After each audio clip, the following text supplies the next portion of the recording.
Israel war का 40वां दिन है। 39 दिन से इजरायल गाजा में भीषण बमबारी कर रहा है। इस बीच रात में हुए ताबड़तोड़ हमलों की तस्वीरें भी अब सामने आई हैं।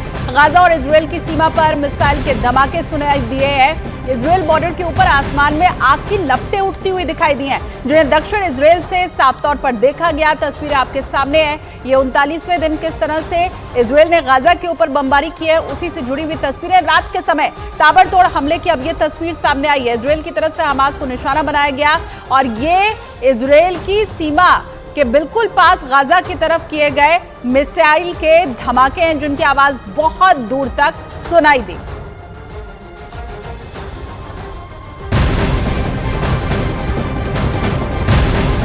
उधर इजरायल और हमास की जंग के बीच अमेरिका के राष्ट्रपति बाइडेन ने हमास के बनाए गए बंधकों के ऊपर बयान दिया है। उन्होंने ये कहा है कि बंधकों की रिहाई होगी, क्योंकि मध्यस्थों से हर रोज बात की जा रही है। हालांकि उन्होंने इसके बारे में और ज्यादा जानकारी देने से इनकार कर दिया, लेकिन दावा यह जरूर किया कि बहुत ही जल्द हमास के बंधकों को छुड़ा लिया जाएगा। उन्होंने बंधकों को एक संदेश भी दिया, कहा कि धैर्य रखिए, हम पहुंच रहे हैं।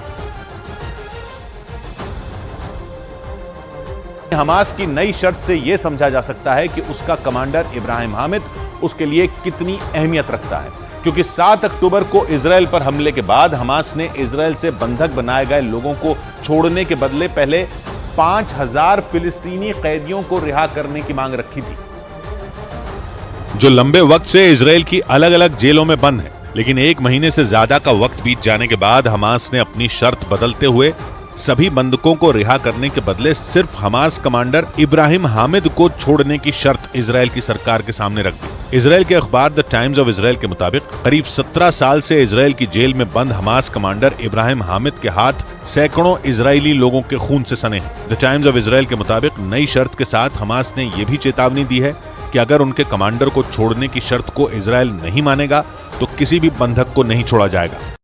यानी